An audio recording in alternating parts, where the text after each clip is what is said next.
Hey, hello everyone. Welcome to the third session of the Eastern Track, Intelligent Transportation Systems, Analysis and Technology.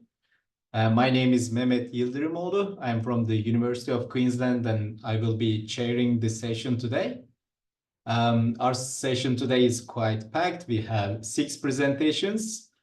As the session is 2 hours long, we should have approximately 20 minutes for each presentation. So 16 minutes for presentation, and this is going to be followed by a quick Q&A session of 4 minutes. So I may have to interrupt if the presentations go beyond this duration. Our first presentation today is data assimilation, embedded Jam-Absorption driving for reducing freeway traffic jams caused by a sag. And our presenter is Siyu Lee from University of Tokyo. It will be great if you could quickly introduce yourselves before your presentation. Okay, thank you. My name is Siyu Lee. I'm a PhD candidate at University of Tokyo. And and my research interest is in such as the traffic control. So today my presentation is about the Jam-Absorption driving. Yeah, thank you very much. Could you please share your screen, Siyu? Okay.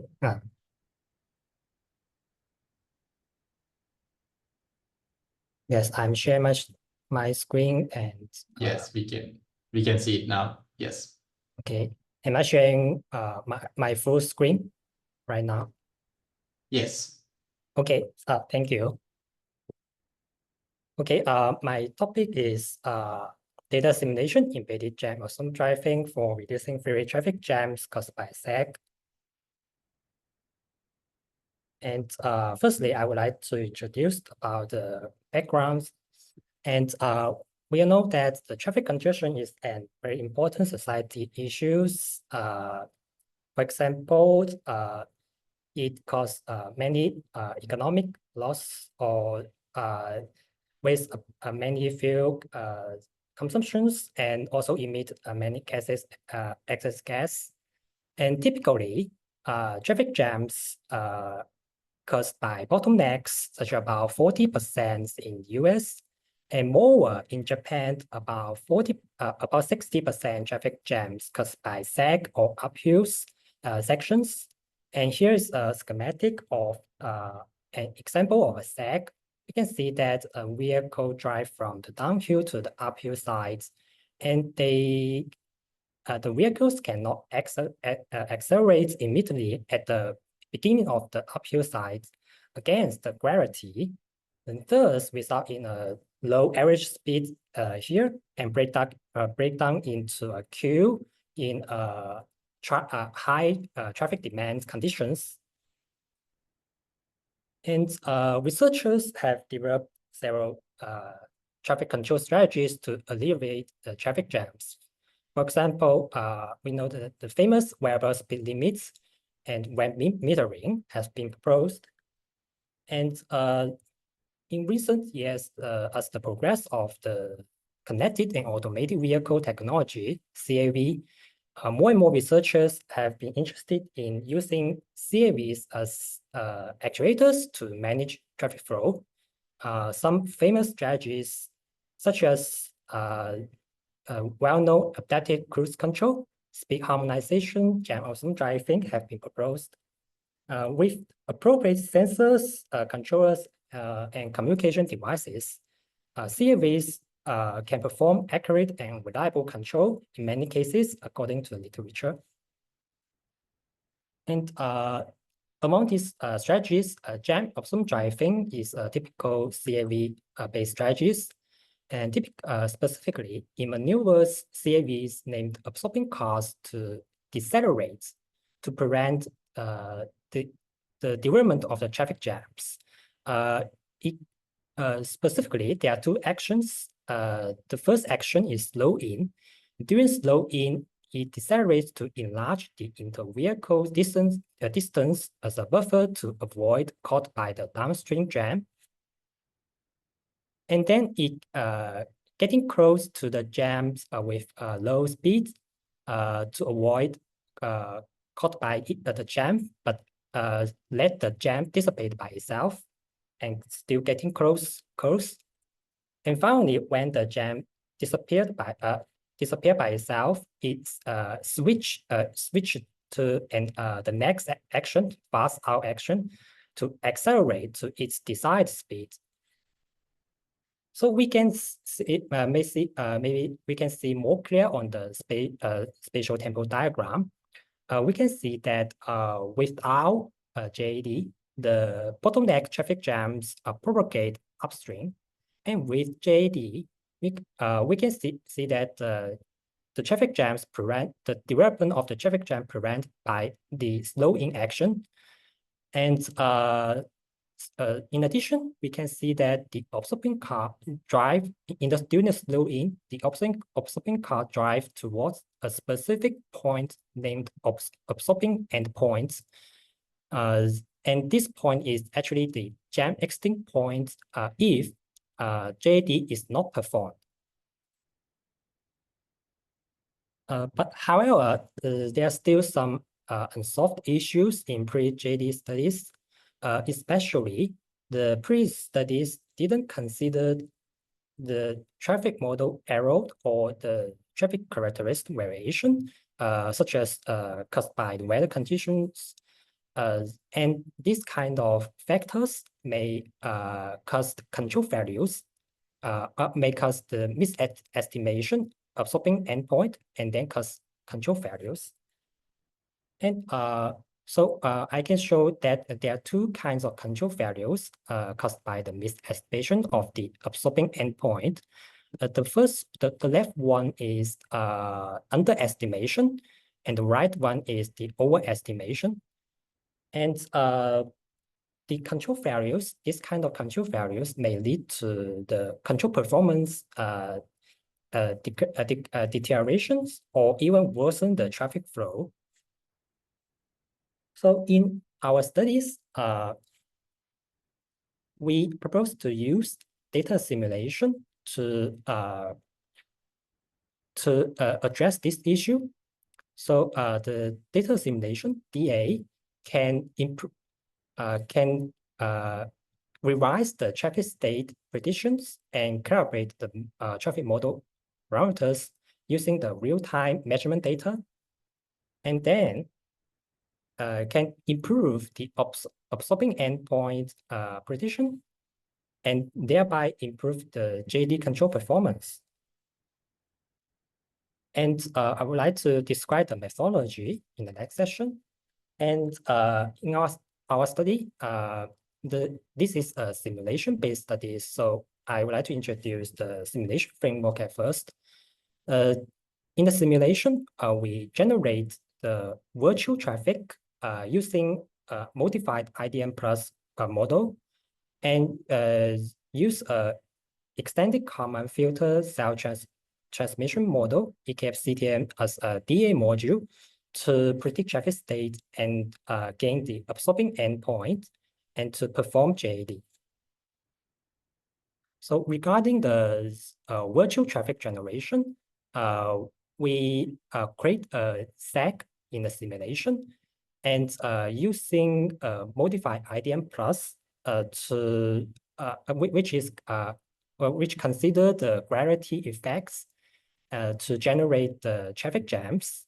And this modified IDM plus model is proposed in this paper. And then about JD with the data assimilation, I would like to explain how to perform JD with data assimilation. We plot the loop detectors with the space interval delta X, delta capital X, to collect the data through the time series on a specific locations, and the states between the detectors is calculated by the DA module EKF-CTM. And based on this traffic state estimation until the current time, the future traffic states can be calculated by the CTM. And based on this traffic state estimation and predictions, we can generate the estimate or the shadow trajectory of the absorbing car, and finally gain the absorbing endpoints. And specifically, the estimated or the shadow trajectory is gained on the CTM by the traffic state on the CTM cells. And in addition, as I just mentioned, the spatial temporal diagram before, you can see that the location of the downstream front of the sag is fixed. The traffic jams is fixed at the bottleneck. So we assume that the location of the absorbing endpoint is fixed, and then we can gain the absorbing endpoint by just calculate the cross point of the shadow trajectory and the locations of the bottleneck.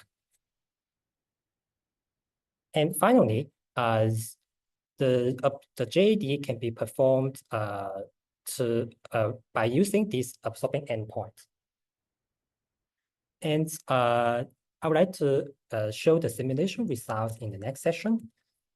In the simulation, we vary the key parameters of the fundamental diagram to evaluate the effectiveness of the proposed model. The key parameters are the free flow speed and the critical density of normal section and the critical density of the bottleneck sag bottleneck section.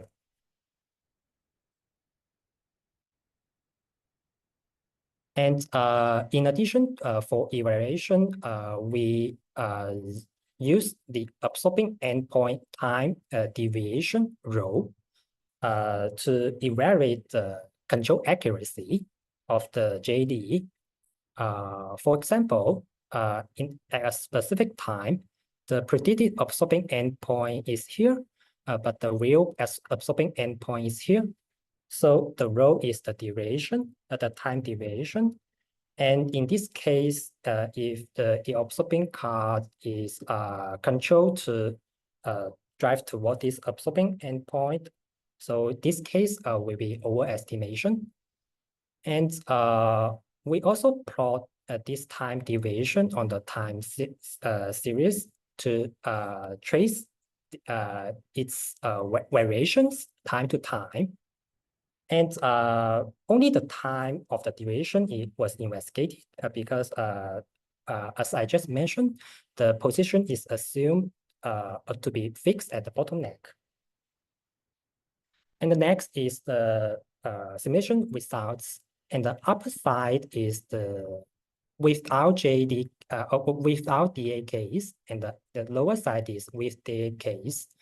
And the key parameters estimation is also shown here. And the first one is the high underestimation case. And the next case is the underestimation and overestimation and high overestimation. We can see that in these four typical cases, the JD with DA model can perform an accurate control, and also the key parameters also can be estimated to its true values. So we can see that the results demonstrate that the data simulation is stable to maintain an accurate JD control in these all cases. And for further evaluation, the following evaluation measures are used to, for the evaluation, such as the travel time and the fuel consumption and the crash risk index. The reduction here means the performance of without JD control minus the performance of with JD control. And firstly, I would like to show the travel time index case. We can see that high underestimation and underestimation case, didn't affect the travel time, but the overestimation and high overestimation case result in a very large travel time loss. And regarding the fuel consumption index, we can see that in all cases, with DA performed better than without DA. And next is the crash risk index. We can see that in high underestimation, overestimation, and high overestimation, the with DA performed better than without DA. But underestimation is slightly worse than without DA. This is because the DA-JD don't perform the optimal control, but can maintain a semi-optimal control. And thus, it can perform a good result in most of the cases, but just in some extreme case, it may slightly lower than without DA. And finally, I'd like to conclude at my study. Regarding the conclusions, in this study, we have developed a data simulation based embedded JD to remove traffic jams caused by SAG. And in all simulations, we only use one observing car. So we can see that even one observing car can still enhance traffic performance. And the effectiveness of the proposed model is demonstrated under variation of the key parameters. And this implies that the data simulation in BJD can handle the traffic characteristic variation, such as weather conditions. For future work, we can see that in our study, our study is still synthetic. So we should consider more realistic conditions to demonstrate it, such as multi-lane or multi-class conditions. And moreover, we only used one observing car in current study. So we would like to extend the model to multiple observing cars coordinations. And last but not least, we only consider the loop detectors measurement data. So it's worth to consider the emergent measurement data from the emergent series or series in the near future. And thank you for your attention. This is my presentation. Thank you very much. Thank you very much, Siyu, for this very interesting presentation. There is already one question in the chat box from Imran. Did you study how the upgrade is affecting the fast out, and how is it affecting the performance to handle the jam? Thank you for questions. Actually, in our models, we only consider the gradient, the gravity effects on the human drive, the regular cars, human driven vehicles, but we didn't consider the gradient effects on the absorbing cars because we just assume that the connected and automated vehicles can gain the full information about the about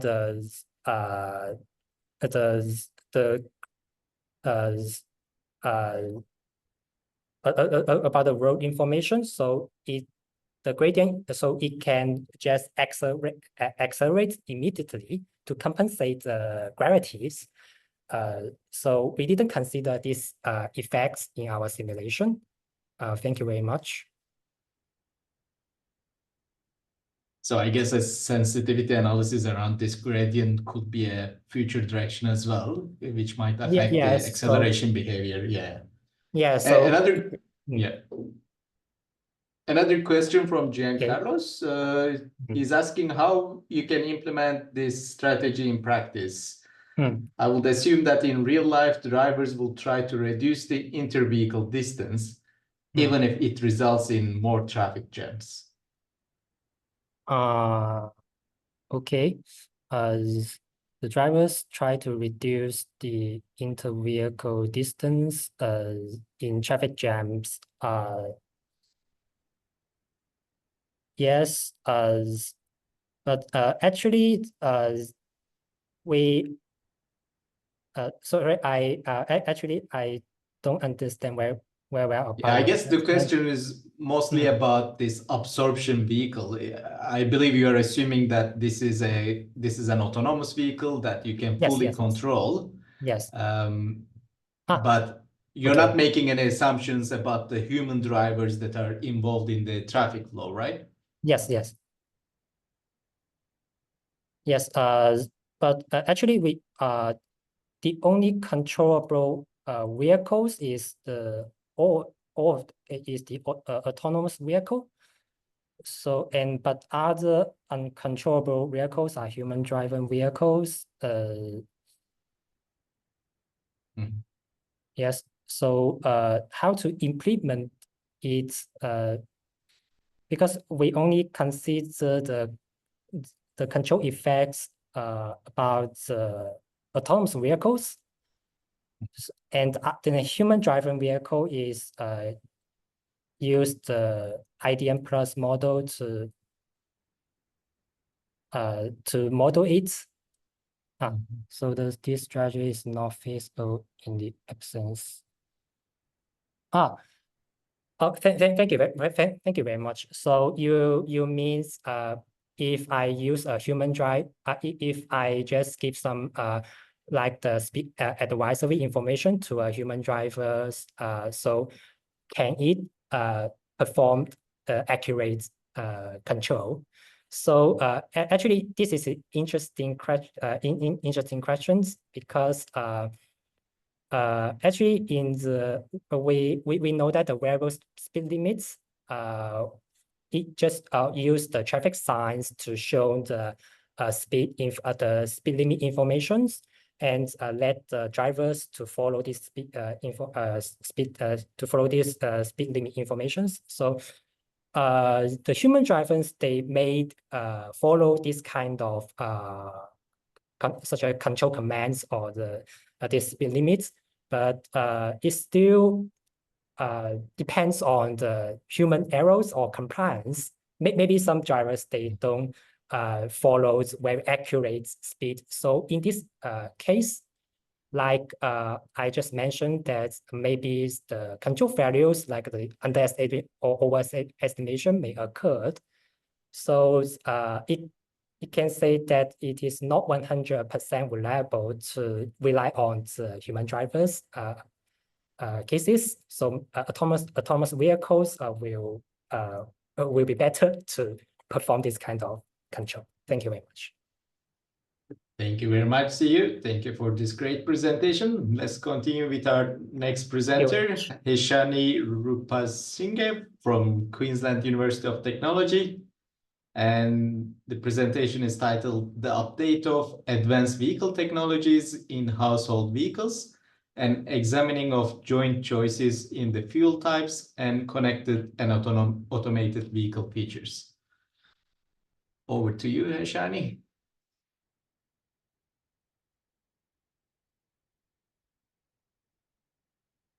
Is Heshani here? Yes. Can we make him a co-host, please?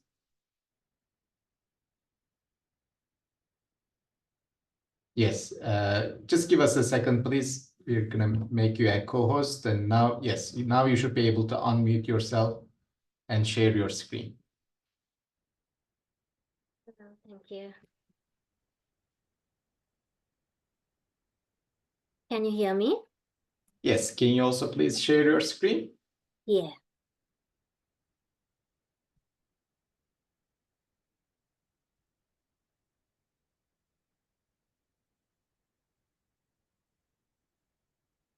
Just give me a second. Sure.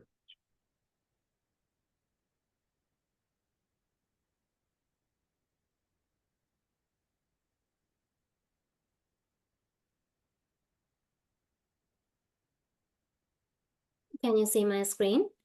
Yes. Shall I start? Yes, please. It will be great if you could quickly introduce yourself. So I'm Heshani Rupasinghe. I'm a PhD candidate from Center for Accident Research and Road Safety, Queensland, associated with Queensland University of Technology. So my research interest lies within travel demand modeling, emerging vehicle technologies, and econometric modeling.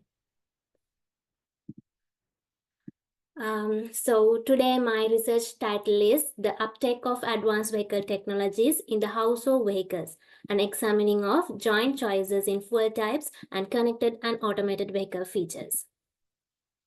I would like to acknowledge the traditional owners of the land, and I would also like to acknowledge that this PhD is supported by QVT Postgraduate Research Scholarship, and the databases for this study was provided by Queensland Department of Transport and Main Roads. Coming to my topic, rapid growth in urbanization and higher motorized travel activities have brought increased safety, efficiency, and environmental concerns. According to the World Health Organization, road crashes result approximately around 1.19 million deaths globally, with around 29% involving passenger vehicles. According to this figure, in the most recent years, car occupants are subjected to the highest number of deaths. Among the global emissions, transportation accounts for 22% of the carbon dioxide emissions, among which 40% is accounted for the automobiles. Therefore, adoption of alternative fuel-driven vehicles and vehicles equipped with advanced driver assistance systems such as autonomous emergency braking, forward collision warning are coming with the claim of reducing these transport externalities. To address these negative externalities in the sector, government around the world has set ambitious targets for net zero deaths and emissions by 2050. Incentive policies, net zero emission targets, vehicle efficiency standards, clean vehicle tax credits are some of the measures that has been taken to reduce the emission in transportation sector. Also, vehicle standards, road safety action plans, mandating some ADAS features, and guidelines for trials of autonomous vehicles are some of the measures taken to reduce the crashes in transportation sector. However, researchers have predominantly focused on examining these contributing factors of alternative fuel-driven vehicles and ADAS technology uptake separately. But evidence suggests that integrated approach toward alternative fuel and ADAS technology adoption could lead to more efficient, sustainable vehicle designs with optimized vehicle performance. For example, adaptive cruise control reduces the driver fatigue through less acceleration and deceleration, hence enhancing the safety. Also, it increases the fuel efficiency through smoother and more consistent driving patterns. So also the operation of ADAS affect the fuel efficiency of conventional vehicles and electric vehicles differently.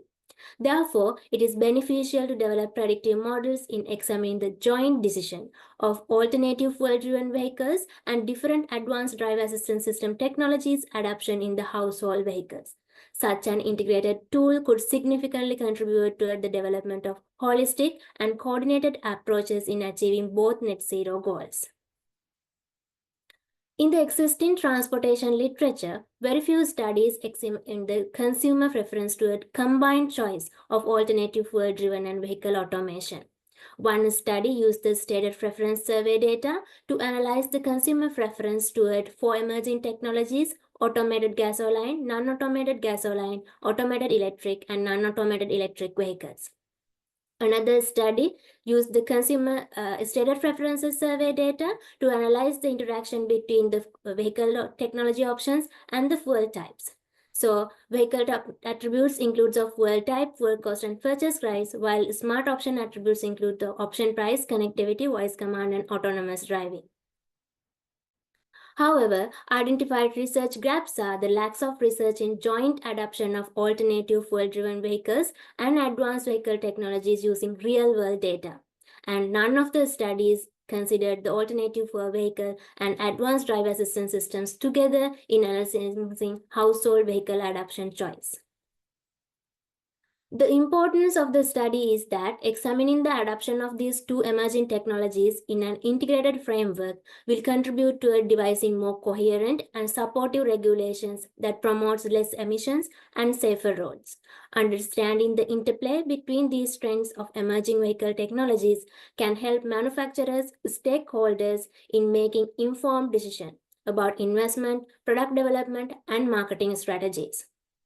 These both of the emerging vehicle technologies require specific infrastructure developments such as charging stations for electric vehicles and communication systems for advanced drive assistance systems. So coordinated planning could lead to more efficient use of the resources and better integration of these technologies. So what would happen if these were not studied? So advanced vehicle technologies, we know they are still very expensive. It is less affordable for the low-income groups, and policies should take this into account. Otherwise, low-income households may subject to social disparity due to socio-economic capability, and with all the policies to enhance the alternative fuel uptake and mandating ADAS features, it could create pressure in low-income groups to adapt to those policies.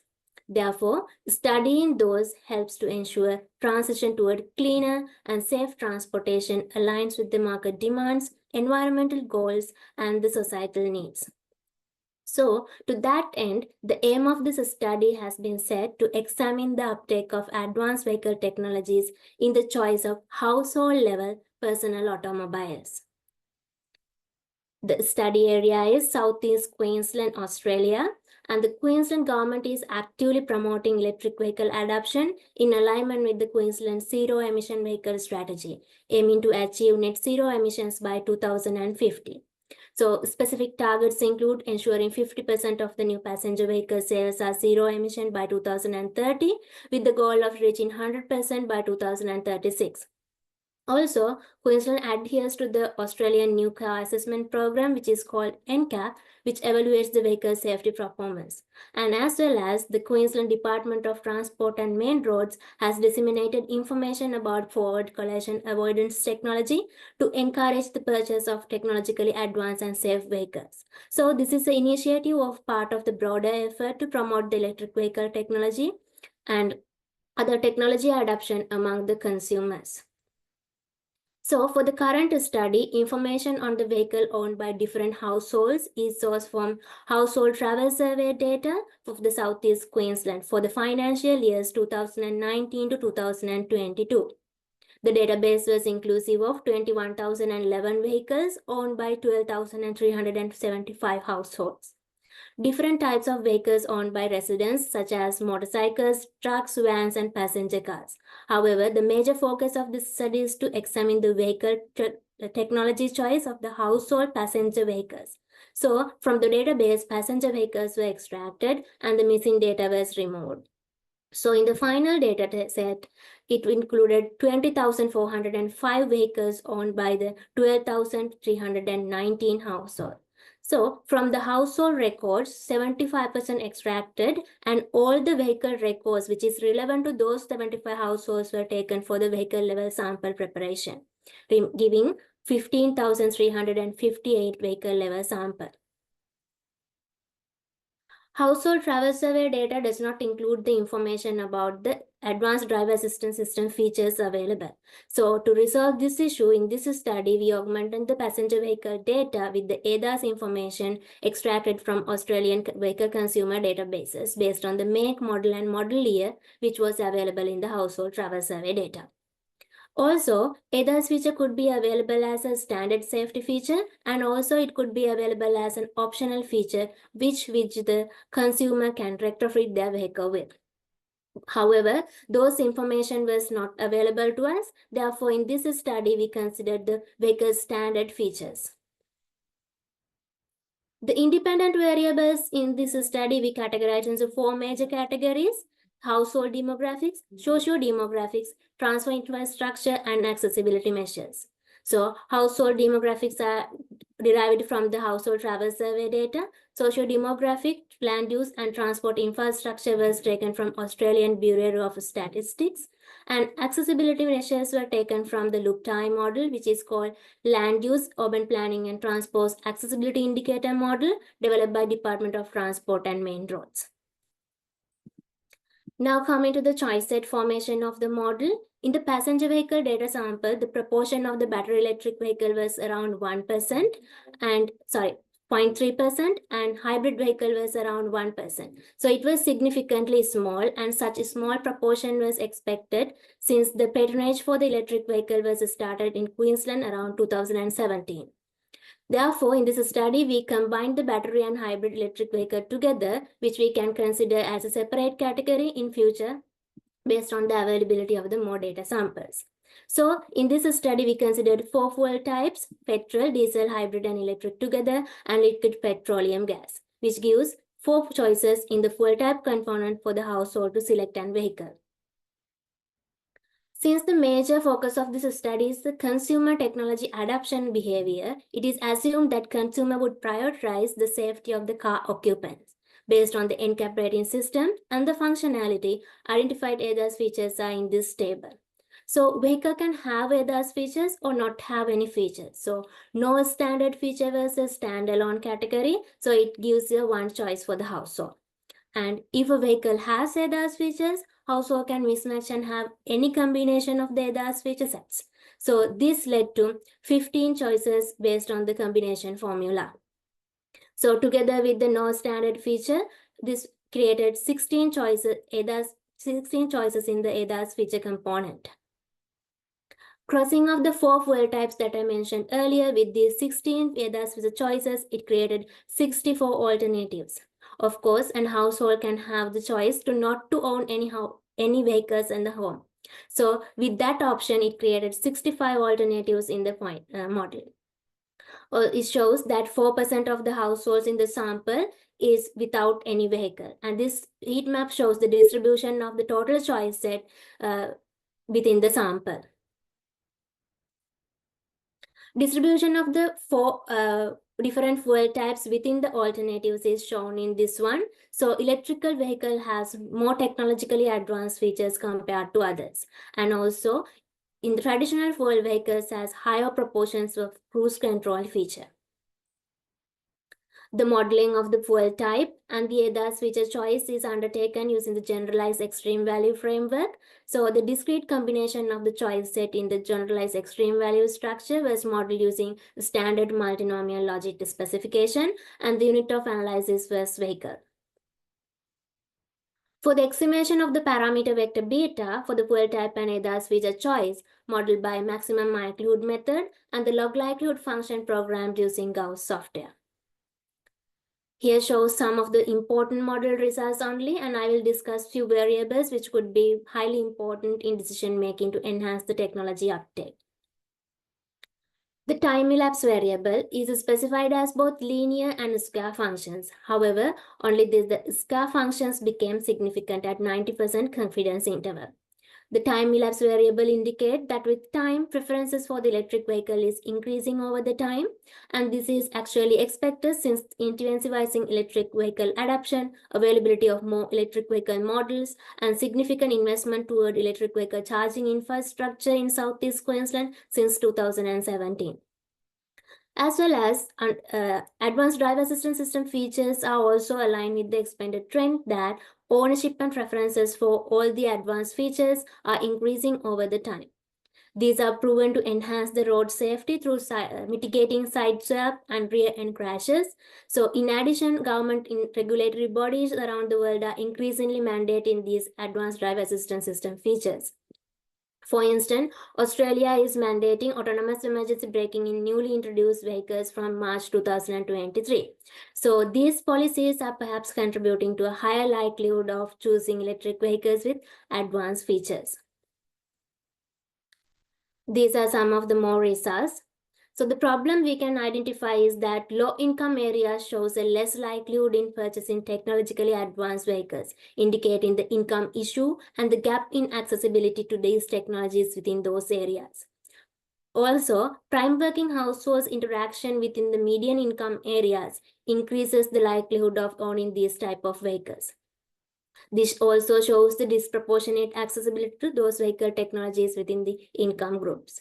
Also, these contrasts could be another reason is lower perceived necessity of the technologically advanced vehicles among the low-income area households, while social influence in medium-income areas perhaps encouraging the prime working households to keep up with the latest vehicle technology trends.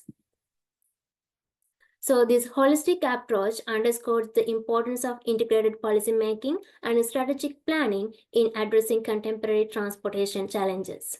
Recommendations include expanding incentives based on the socioeconomic groups, providing rebates for low-income areas, mandating charging infrastructure in multi-unit housing complexes, and enhancing the public awareness campaigns. Also, this study has limitations such as combining the hybrid and electric technologies together into one category due to limited data. So considering this as two categories could be an avenue for the future research. And also, future research could consider the optional features in the choice set. And this actually has been already extended since this study was the initial stage of my PhD. Also, model was examined for the correlation and the elasticity to provide more effective policy implications. And thank you. Thank you very much, Heshani, for this presentation. We have 3 questions in the chat box. I believe you can see them.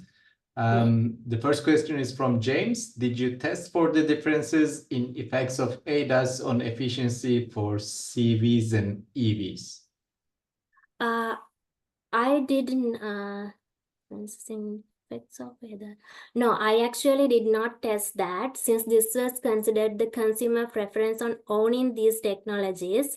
I get the ADAS features in the electric vehicle as it is. So studies has tested and literature has provided that electric vehicle range is reduced when they are using in advanced vehicle features. Second question is about your results. The effect of number of 18-29 years is interesting as it is always negative. Maybe you can go back to the slide where you had the results from your statistical model. Yeah.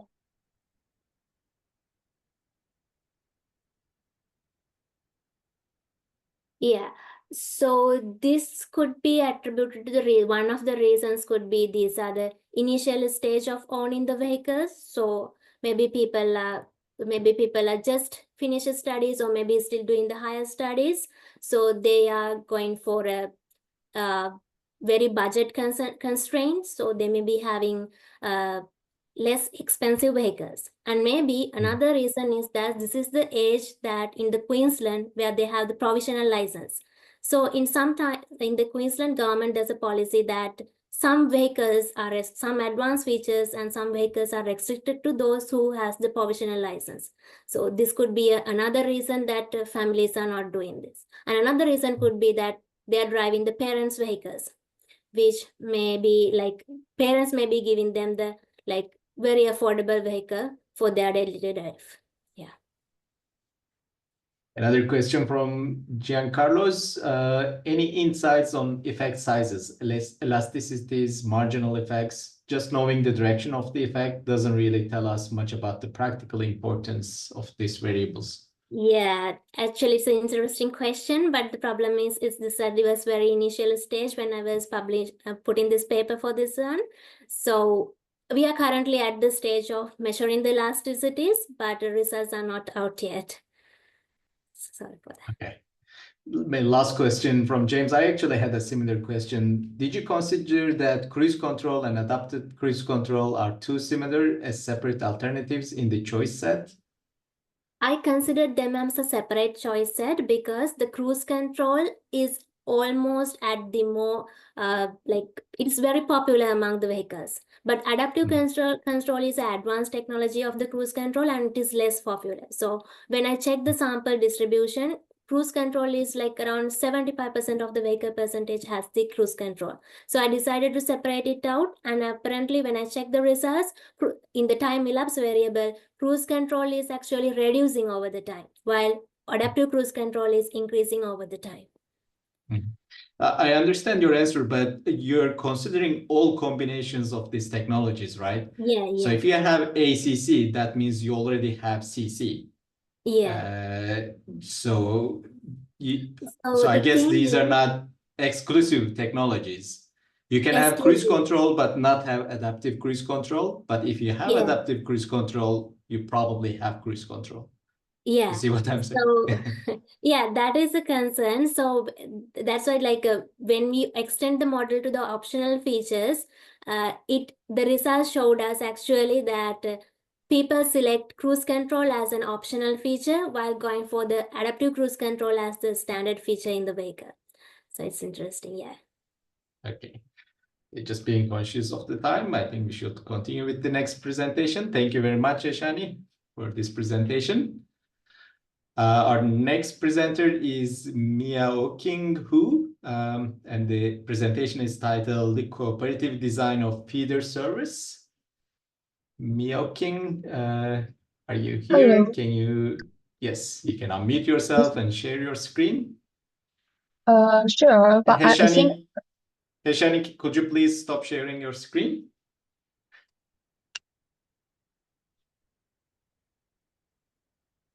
Maybe that's something that I can do from my end. Yes. All right. okay, thank you. Could you please try again now? Can you see my screen now? It's coming up. Yes, we can see it now. And could you also please quickly introduce yourself before you start your presentation? Sure. Hello, everyone. My name is Miaoqing Hu, and I'm a PhD candidate in the University of Hong Kong. My supervisor is Professor W.Y. Sato. So my research interest is about the multimodal transit network design. It means a simultaneous design between different scale of transit, considering the long-haul transit and also the short-haul transit. So I will introduce soon in my introduction part. Shall I start now? Yes, please.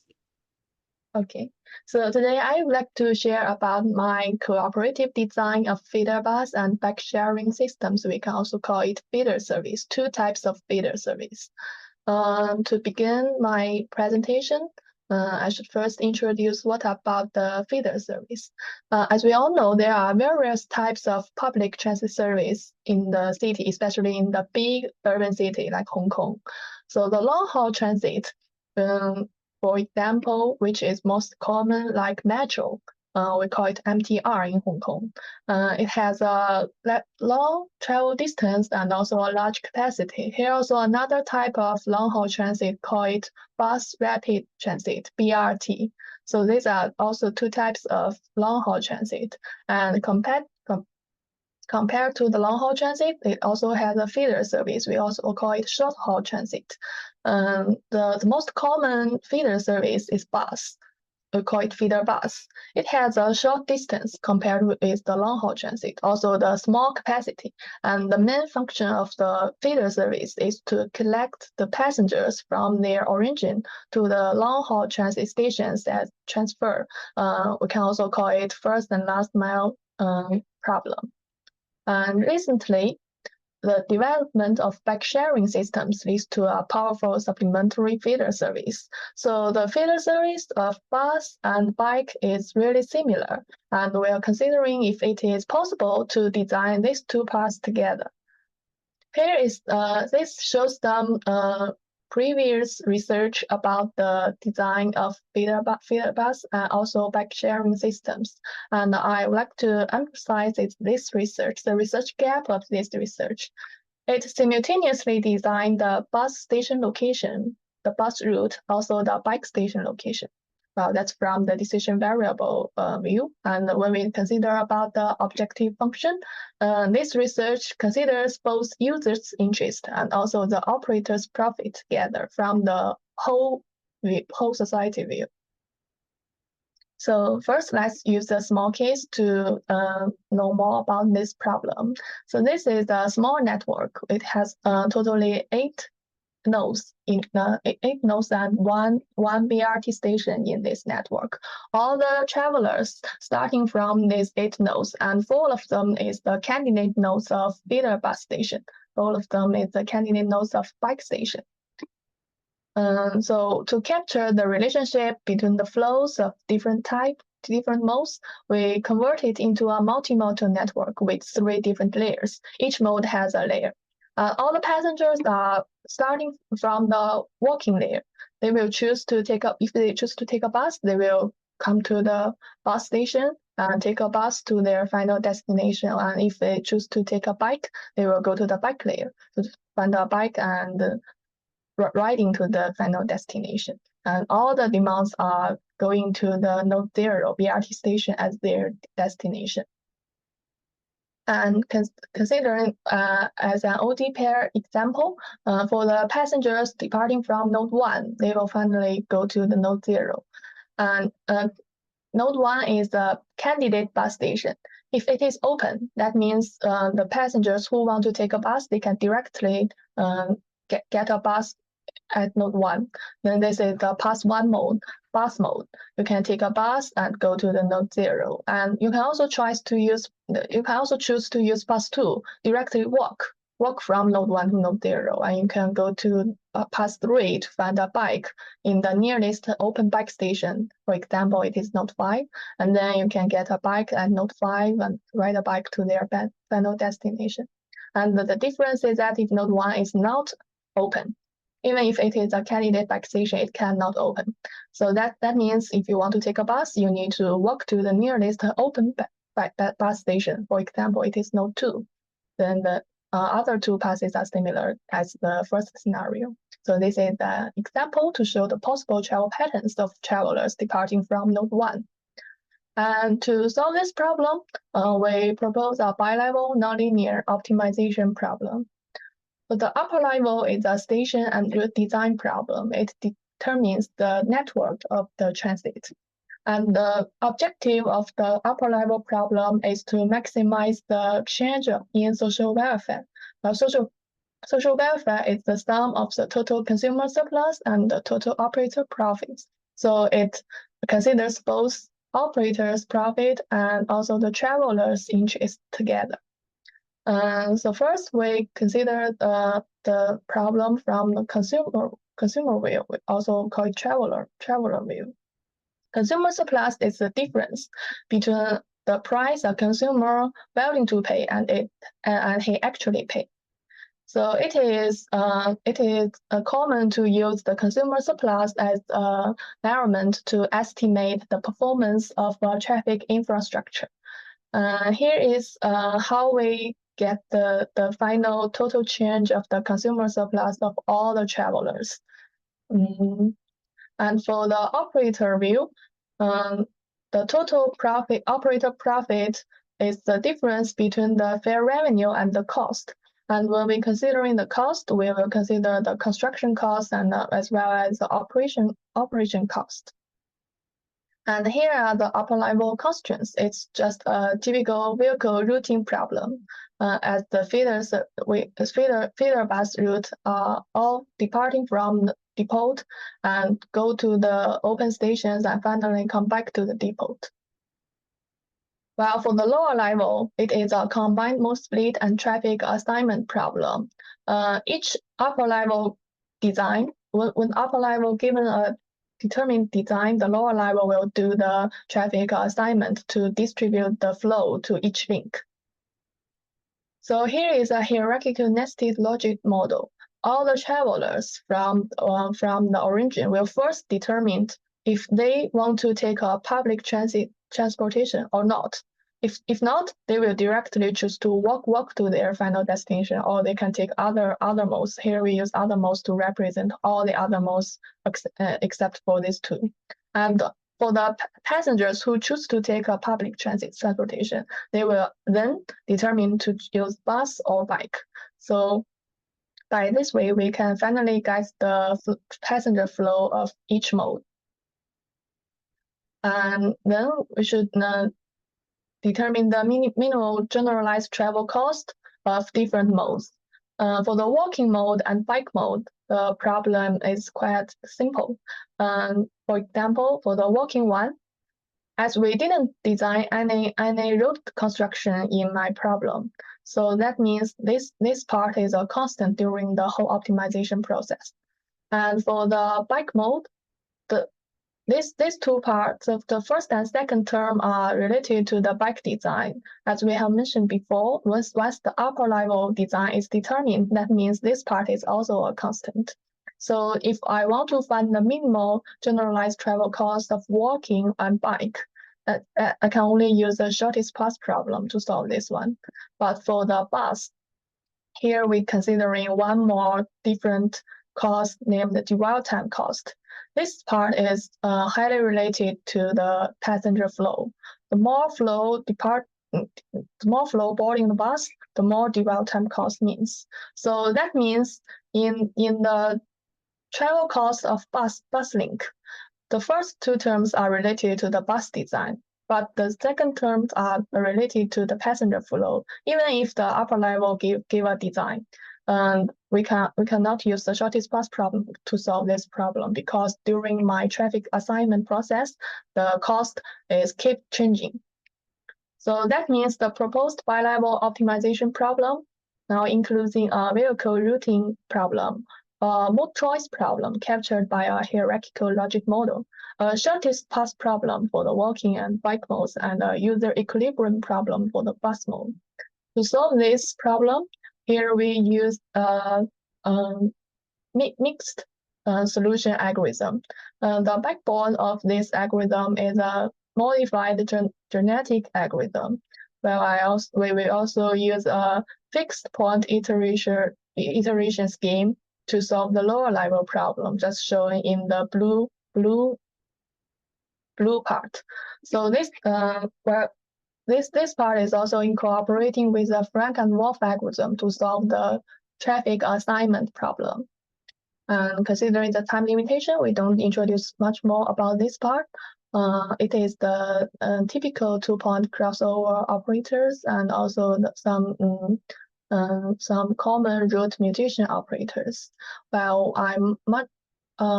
here is a convergence process of this modified GA in 500 iterations. We also do many computational experiments to turning the parameters in the algorithm and finally determine the population size and also the mutation rate. Well, much interesting to things is about the findings from this using this way to solve the optimization optimal design problem.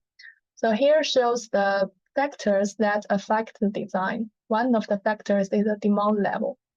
We change the demand level of each node from 10 to 100. And we can see that with the increase of the demand level, first the bike stations open.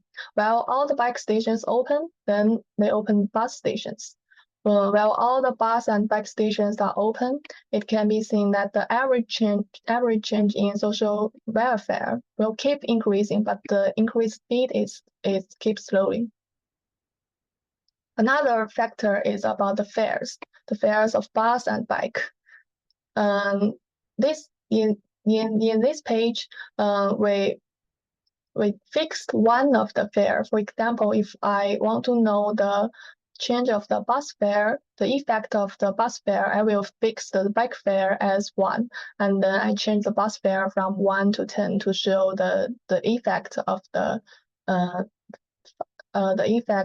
final design. So the first figure shows the change in the total operator profit. An interesting finding is that even if I fixed bike fare and only changed the bus fare, the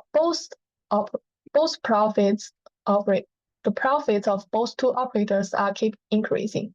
It is easy to understand this because if the bus fare keep increasing, some of the passengers will change their decision from to take a bus to take a bike. So that means even if the bike operator do nothing, once the bus operator change their fare, bike operator will get more flows. And for the bus operator, even they lose some passengers, they lose some users because they have a higher fare. They can also get much more profits. Well, on the other hand, let's take the second picture. It shows the change in the consumer surplus. That means both two operators get more from increasing fare, but the consumers, the users, the travelers are suffering a decrease from their benefits. And if we sum these two parts together, we can see from the whole view of the society, the social welfare is also decreasing. Another interesting finding is a comparison between the step rate and the joint design. As I have mentioned before, this research simultaneously designed the bus station, bus route, also the bike station together. But actually, in reality, some cities, the two operators are not the two types of feeder service are not operated by one company. It can have two private operators, one private operators or one public operators. If the assumption that the operator will maximize the social welfare will only realistic when the two companies are operated by one public operator. So here we also give some other scenarios. The first one is the separate design. That means the two companies have two private operators and they all do design by themselves. All of the objectives is to maximize their own profit. And because the design of bus and bike are easy to change. So here, once the bus operator determine their design, the bike operator will change, and also the bus operator will change. Finally, they will get a Nash equilibrium. And for the joint design, we have two different types of operators. For the private operator, they are he will want to maximize his own profit. And for the public operator, he will consider more about the social welfare from the whole society view. And And finally, we can see no matter your objective is to maximize the total profit or maximize the social welfare, the joint design will have a better performance than the separate design. And this is the analysis from the user view. Here we compare the users departing from different origins. The three type scenarios will give them different benefits. It can be seen that the benefits from the different origins are not the same. It can raise the issue of inequity because all the users are giving the same fare. So the discount fare to the travelers who obtain slight improvements from the design are recommended. Another way is to incorporate a constraint of equity into the design model to avoid significant difference in the benefits from between the travelers. So here is the main contributions of this study. That's all of my presentation. Thank you. Thank you very much for this interesting presentation. I don't see any questions at the moment in the chat box. If you have any questions, please post them. I have one question. So you showed us the network designs with respect to different assumptions that you make for the operators. Can you go back to that slide? I believe it was 20, yeah. So the resulting design actually changes very, very significantly. If I look at the scenario in the middle with one private operator, you're only having one station for the feeder bus service and one bike station. So can you explain, so what is your intuition? Why do you think this design changes so sharply with the different assumptions that you make? Actually, the final optimal design can be affected by many factors. For this one, it may be because the passenger flow is not very big.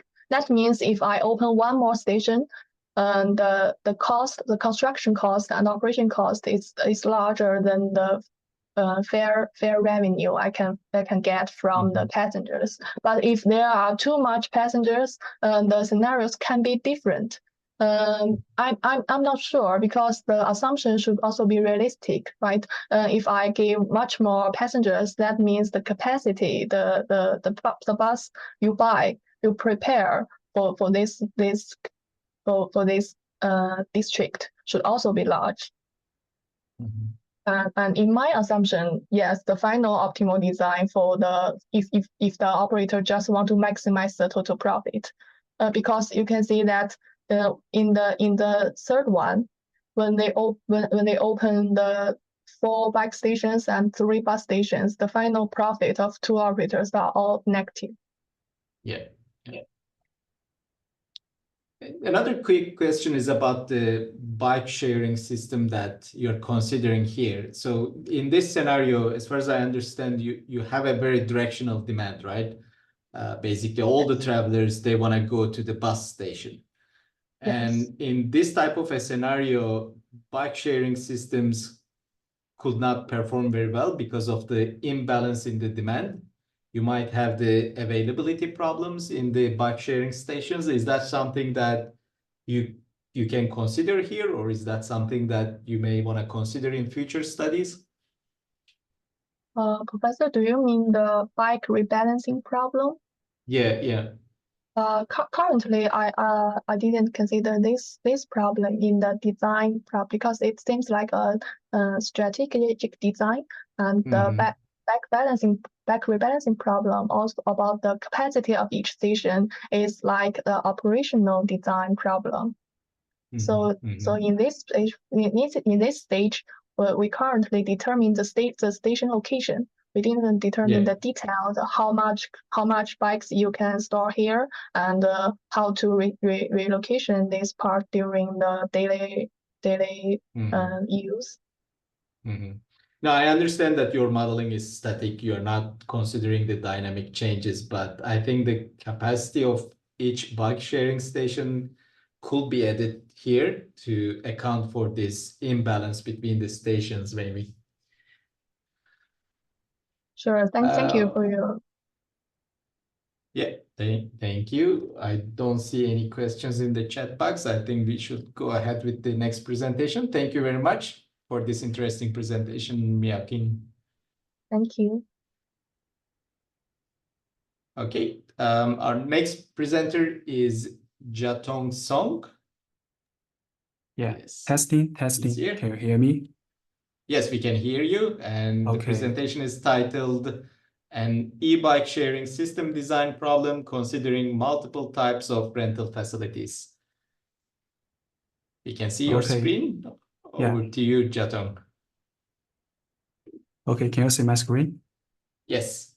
Okay, thank you. Let me introduce myself firstly.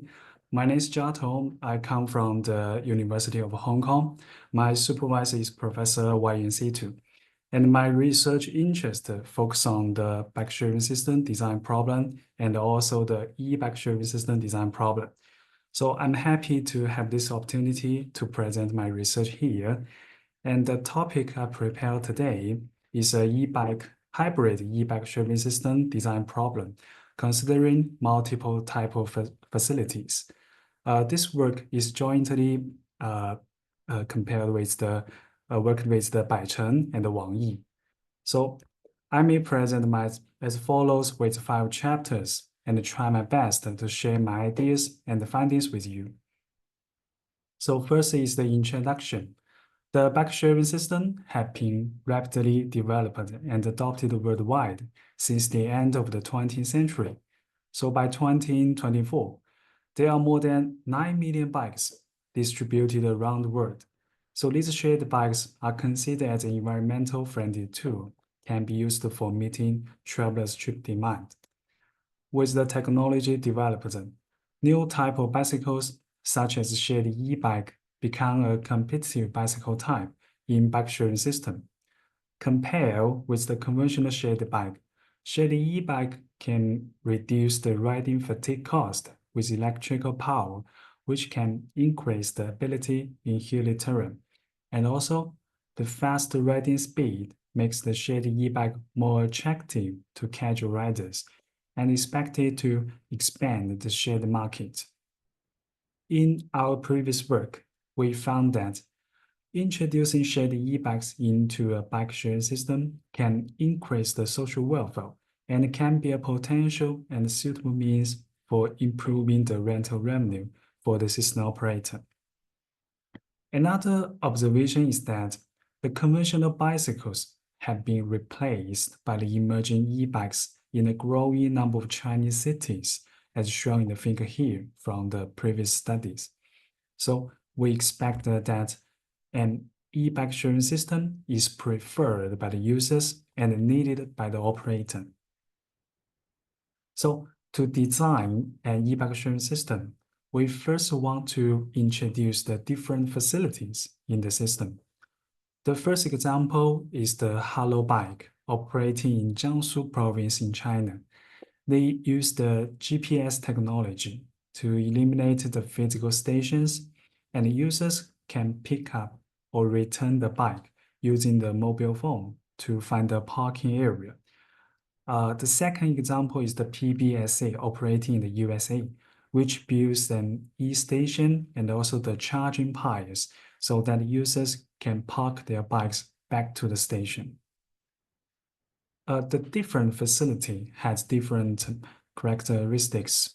The advantage of the e-station is that the battery power of the shared e-bikes can be replenished after use.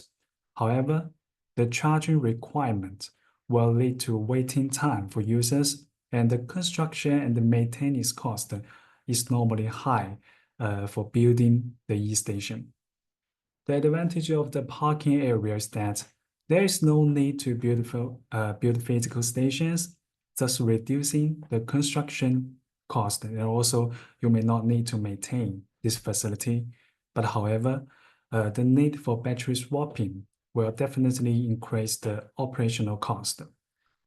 Although the operator can plan to build these two different kinds of facilities, in practice, however, some users may park outside of the parking area or the e-station, leading to an irregular parking behavior. And this is very common in reality, because users may not be willing to walk an extra distance to their destination, or users may park directly to their destinations. In such case, it will incur an irregular behavior because the parking area is not a designed parking area or e-station. So therefore, the operator can set a parking fine for these users. But we can find that the building station in the bike sharing system leads to a conventional station-based e-bike sharing system, while the parking area and the non-parking area are both lead to a free-floating e-bike sharing system. The station-based system requires users to rent and return e-bikes at the designed parking and charging stations, and the free-floating system, users can rent and park e-bikes within the designed parking areas by using a mobile phone to lock and unlock the e-bikes. Furthermore, users can pay the parking fines to return the e-bikes to non-parking area in the free-floating system. So make a comparison. The free-floating system normally has the lower construction and maintenance cost and has more flexibility, but the station-based system has no battery swapping cost and potentially lower the e-bike's relocation cost because the station is fixed. So it is expected that we can construct a hybrid e-bike sharing system that combines the elements from the both system, such as the parking area, non-parking area, and the parking and charging stations. This system has the potential to exploit the advantages of both systems and overcome their drawbacks, leading to an improvement in system performance. So with the concept of the hybrid system, we would like to answer the following 4 questions in this study. The first one is how to optimally design this hybrid system and how to model the elements from the both system, which is station-based and also free-floating. Is the hybrid system better than the other two types of system? And what are the determinant factors in the optimal design? We expect that a well-designed hybrid system can achieve the highest system performance. This study is built upon the literature of the bike-sharing system design problem. We review the existing study on the location design problem of the free-floating system and also the station-based system. And the following gaps are summarized in the right content here. The next is the mathematical formulation. We first look at the facility location design and also the capacity setting problems, which is the upper-level problem. We assume the operator will first select a subset of nodes as the parking nodes and the parking and charging nodes under the budget constraint. And each node must belong to a node type. A node is neither a parking node nor a parking and charging node. It does not have any facility built at it and is referred as a non-parking node. And also, we need to consider the bike relocation cost. So in here, we have the following assumptions. The first one, according to the previous studies, the bikes located at non-parking nodes are considered as hardly accessible bikes, while others are easily accessible bikes. So it is expected that the unit relocation cost for hardly accessible bikes is larger than the cost for easily accessible bikes. And the second assumption is that the rebalancing vehicle can only travel between the depot and the specified node for this strategical design problem. And the vehicle routine problem is ignored here to simplify the relocation problem. Since our focus is only about the system design problem, the number of bikes required to be relocated is easily set as the difference between the inflow and outflow at each node. For the battery swapping cost, we follow the assumption made in our previous work. We use the battery swapping frequency to calculate the battery swapping cost during a day's operation. We assume all e-bikes has the same battery swapping frequency. That is, if operator deploy the battery swapping, they swap all e-bikes required to do the battery swap. And to calculate the swapping frequency, we adopt the e-bikes with the highest energy consumption level among all e-bikes. Then we can make sure that no e-bikes will face insufficient power in the network.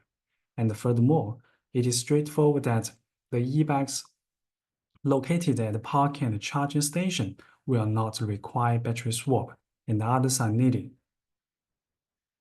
So next, I would like to construct a user equilibrium, which is the lower level model. The user equilibrium is used to reflect the route choice and the facility use of e-bike users. Each route contains 2 walking links and 1 cycling link. At equilibrium, the generalized travel cost of all the utilized routes of each OD pair are the same, which are less than or equal to that of any unutilized route. The generalized travel cost consists of 5 terms. They are walking time cost, cycling time cost, rental fare waiting time cost, and the parking reward and the parking fine. I may not introduce the detailed information of each cost, just to show the components of the travel cost of an e-bike users. Lastly are the design constraints. Of course, the investment budget constraints. And each node must belong to 1 node type, and the lower bound and upper bound of the capacity of each build facility. And also we have the domain constraints for the decision variable. Totally, our objective function for the whole design system is to minimize the social cost, which contains 6 terms: the total travel cost of e-bike users, the fixed and the variable construction and the maintenance cost for facilities, the total relocation cost and the battery swapping cost, and the parking reward given to the back users and the parking fines from the users, and also the total rental fare from the back users. For the solution method, our hybrid system design problem is definitely a bi-level programming model and can be solved sequentially. The facility location design and the capacity setting problem can be solved by a conventional heuristic genetic algorithm coupled with the capacity setting heuristic. And also the network assignment problem can be solved by SRAM. The flow chart of the solution algorithm is shown here, which contains the 8 steps. For the numerical examples, to illustrate the design and the performance of the hybrid e-bike sharing system and compare with the free-floating and the station-based system, we firstly applied a toy size network to show in here. The result shows that the hybrid system has the highest system performance, that is, it has the lowest social cost. Firstly, we can find that it can reduce the user waiting time cost compared to the station-based system by implementing more geofences instead of limited charging piles, thus reducing the total user equilibrium cost. And secondly, the hybrid system incurs the lower construction and maintenance cost by deploying the parking nodes instead of expensive charging facilities compared to the station-based system, thereby decreasing the total maintenance and the construction cost. And thirdly, although the hybrid system has the larger construction cost than free-floating system, but it can also reduce the battery swapping cost by implementing the parking and charging station so that it has the highest system performance and the lowest social cost compared to other two types of systems. We remind that currently our design objective is to minimize the total social cost, which contains the operator and also the user part. So we use this real-size network to illustrate the effects of different design objectives. We change the design objective to minimize the total user cost and also the total operator cost. It can be found that the red dot, which represents the higher demand level concentrated in this node, it implies that building parking facilities at the origin node effectively reduce the total travel cost for e-bike users by reducing the waiting time cost, and is preferred by the operator to deploy the parking facility when the design objective is to minimize the user cost. However, on the other hand, when the design objective is to minimize the operator cost, we can find that when the demand is high, these nodes are deployed with the parking and the charging facility. In such case, the operator do not need to do the battery swap, and it can reduce the battery swapping cost to reduce the operational cost. So the different design objective has different designed facility locations. So make a conclusion. In this topic, we propose a hybrid e-bike sharing system design problem that considers the elements from the station-based and also the free-floating system.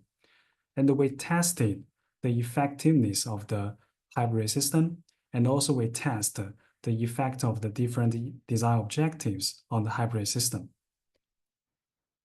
So that's my presentation today. Thank you for listening. Thank you.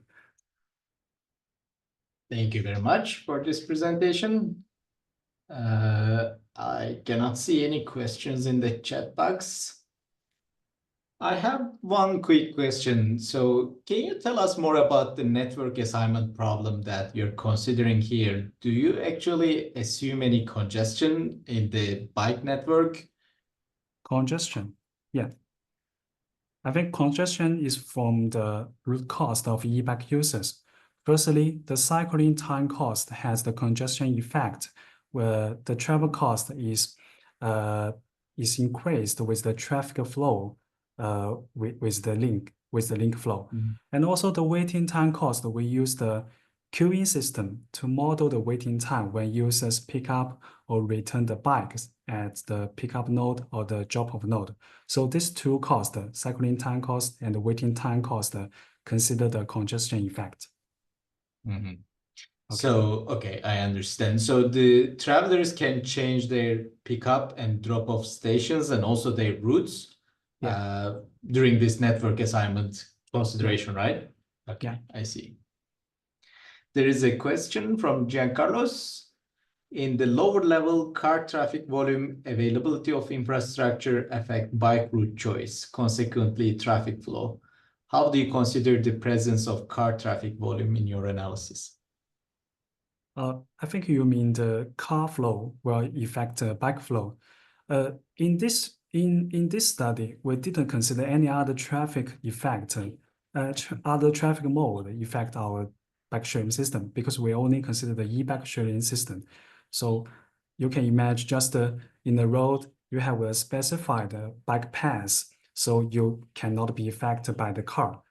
But actually, in reality, it's possible that we can design the station location and also the bike path and cooperate with the car route would be more reasonable. Yeah. If there is no dedicated bike infrastructure, if you have mixed traffic in some of these links, that might actually affect the route choice, right? Because people may not want to cycle on the links where you have this mixed traffic volume and high car traffic flows. But I understand that you are focusing on one single mode in your analysis. Any other questions? You can also raise your hand, and I think we should be able to unmute you if you have any questions. Okay, if not, thank you very much, Jiatong, for this interesting presentation. Okay, Thank you. Our next presenter is Yan Liu. I believe she is here. Hello. Hi, can you hear me? Yes, we can. You should be able to share your screen. And the presentation is titled Exploring the Potential of Computational Graph Frameworks for Choice Modeling. Over to you, Yan Liu. It will be great, again, if you could quickly introduce yourself in the beginning of your presentation. Okay, can you see my screen? Yes, all good. Okay. Good afternoon, everyone. My name is Yan Liu. I'm currently a PhD candidate at Beihang University, Beijing, China. And I'm an exchange student at the University of Leeds last year, supervised by Dr. Chiara and Thais. So today I will present my recent work on building computational graph for choice modeling. Nowadays, machine learning has gained wide attention and numerous applications on almost every research field, which certainly includes the choice modeling field. And we wish to explore if the machine learning's underlying mechanism may improve the estimation of the choice modeling approaches. That is what I aim to share with you today. So before we dive deep, here's a brief outline of what we'll cover today. We shall start by defining a concept of a computational graph. So a CG is a directed graph where the nodes correspond to a scalar, a vector, a matrix, a tensor, or other type, and operations is a simple function of one or more variables. In this graph, the input variable can fit into the graph and into operations, and the operations can fit their output into other operations. Let's take this example. The following computational graph computes the product of x and y. So x, y are input variables, and they define the operation that x times y, because x is computed from x and y. So there's a directed edge from x to z and also y to z. The function more complex than the such a can be composing operations. For example, FGHX, we can have different functions. So an inner function, outer function fx, and inner function, and also final inner function. We can compose it as such a directed graph.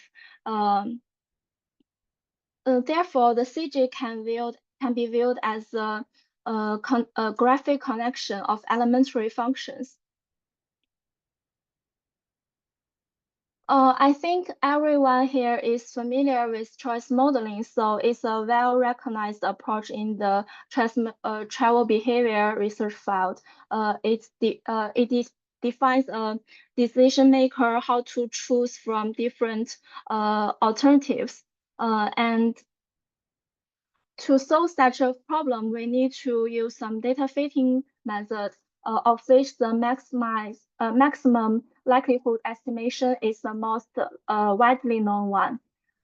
And I think during the estimation process, we may meet some estimation dilemma because the presence of multiple local optima. For simple multinomial logic model, the likelihood function is convex, and therefore the model can be easily computed and converts to the global optimum in the estimation process. But for other models that is more complex, their likely function can be no convex and therefore has multiple local optima, making it attainment of the global optimum far less likely. Such no convergence to the global optimum and convergence to some bad local optimum may lead to inconsistent parameter estimates and incorrect forecast. Nowadays, with the development of choice modeling approaches, the model complexity and dimensionality has increased this problem. And so we want to know if there are any problems that can mitigate this kind of problem. Therefore, the researchers are also searching for mathematical and computational science methods to improve the estimation speed and stability. With the aim of promoting the estimation speed and enhance the estimation stability, we got some inspirations from the machine learning methods. First, it has been widely acknowledged that machine learning can capture the complex nonlinear relationships and solve the non-convex optimization problem. In fact, the model calibration process of machine learning is quite similar with the choice modeling. So it is to minimize the objective function, and our aim is to maximize the likelihood function. So we want to use CG to improve the estimation speed and the stability. There's the previous evidence of that provides comparisons between different modeling technologies. We can notice that the main difference here for CG-based method is the automatic gradient mechanism, and we think that that is key for the machine learning. So the only paper that compares CG with other estimation packages here shows that CG can replicate the results from Apollo and Biology, but use less time, especially when we increase the parameter number to be estimated. The time may increase following an exponential trend. We are interested why CG shows such advantage in the estimation speed. From the comparisons in last slide, we think that maybe it's the automatic differentiation that works. But we need more evidence from both theory and empirical sides. However, current papers only focus on the applications of CG, but note a fair comparison from Apollo and Miaoqing because they all use different programming languages. And they only focus on the speed, lack of investigation into the stability of the estimation process. Therefore, our work aims to address these knowledge gaps by providing an in-depth investigation on the CG framework's potential for the precise and also efficient estimation of the different discrete choice models with a particular emphasis on the limiting the occurrence of bad local optimum, which we have defined as stability in our work. Here, I'd like to put forward a couple of hypotheses that's related to our work. The first one is that the automatic differentiation within the CG from framework contribute to avoid undesirable local optimum. And the second one is that incorporation of the CG makes the model calibration with multiple starting values more efficiently, and therefore the modelers can test their proposed models more easily. And with that aim, we want to compare the CG with other traditional gradient-based like numerical gradient-based BFGS method, because previous study used different softwares and the speed comparison is not fair. We want to use the same programming language and more fairly evaluate the estimation performance. And the second one is that we conduct experiments with different starting values, and we compare the estimation performance using different discrete choice models, including the latent class model, the mixologic model with log normal and normal density.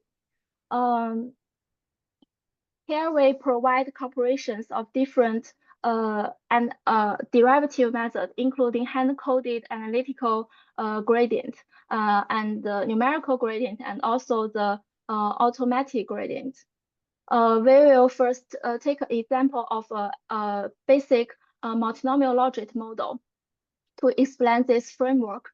So we have the forward path and the backward path. In the forward path, the input x and beta are fed into by operations, generating a computational graph with a loss function L, and specifically the n, n1, n2 to n10 are different products of coefficients and attributes for different alternatives, and then we can calculate the exponential and all the exponential terms and get the probability. Finally, get the log likelihood. So each operation here is a elementary function, and the derivative can be easily calculated and saved for the backward path. In the backward path, we generate the reverse subgraphs, and the loss function L propagates backwards to calculate the gradient in CG through intermediate variables using the chain rule. After the forward and backward path, we can get all the gradients for all the variables in CG. Therefore, we call it automatic gradient. Here is the detailed equations in the last slide. In the forward path, we build CG by composing the likelihood function into multiple elementary operations. And in the backward path, we calculate the derivative. Therefore, we can conclude that CG have automatic progress with higher accuracy and speed. And it not only it can not only solve the closed form like analytical gradients, but also flexible for programming structure. But we need to we need more storage spaces for the intermediate variables function, like it's a gradient, but it's not a problem in current techniques. And we shall present the results. So we use the data sets that we downloaded from the Apollo website. It's a widely applied public transport route choice conducted in Switzerland. There are 3,492 observations from 388 participants, each given a 9 choice test from 2 public transport routes. Special session. Okay, thank you.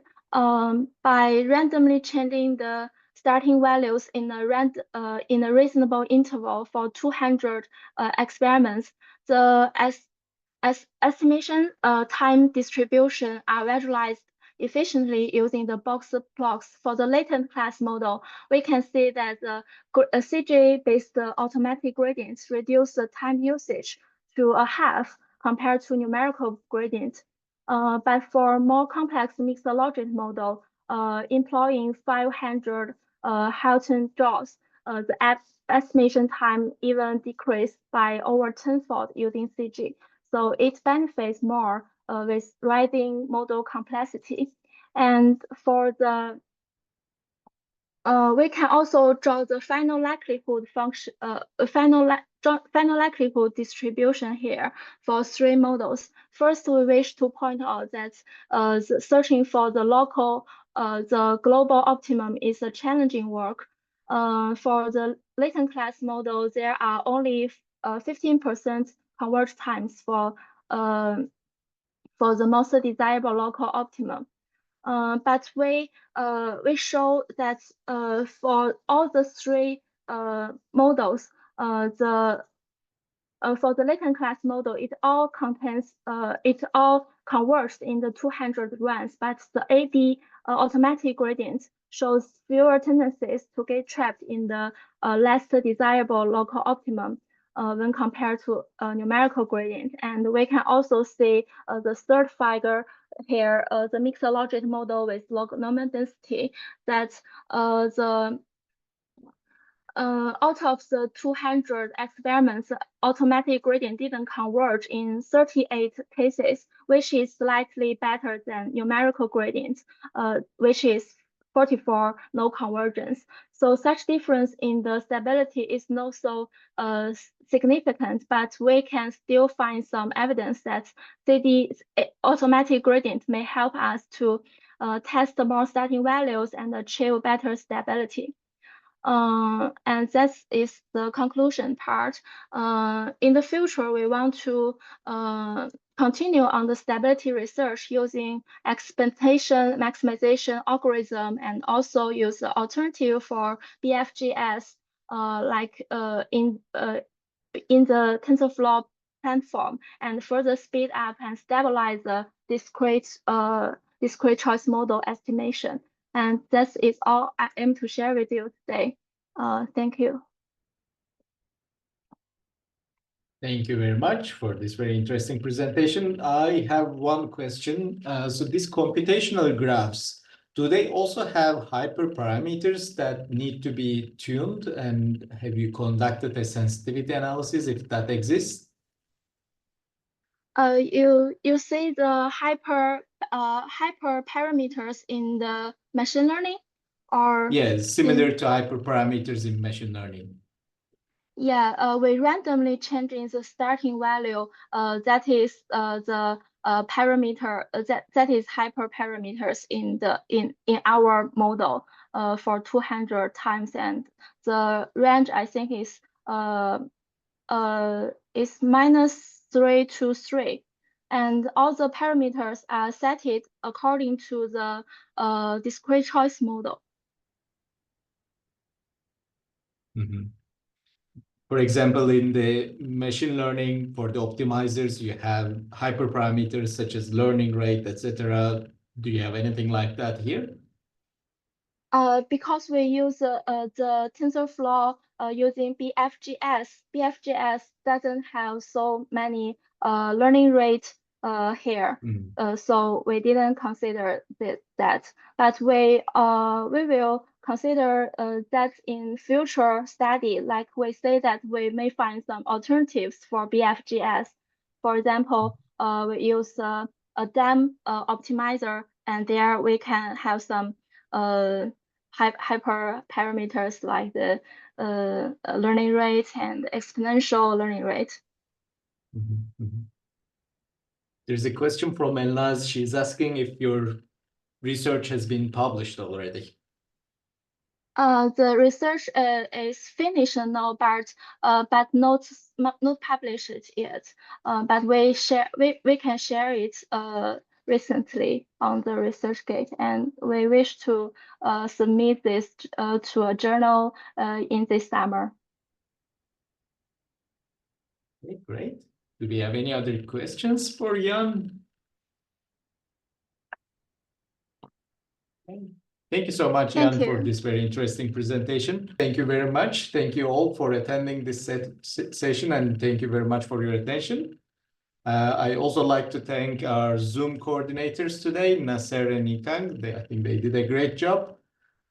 Please note that we have another day of great presentations tomorrow. Please tune in for the headline presentation tomorrow at 12 o'clock for Australian Eastern Time.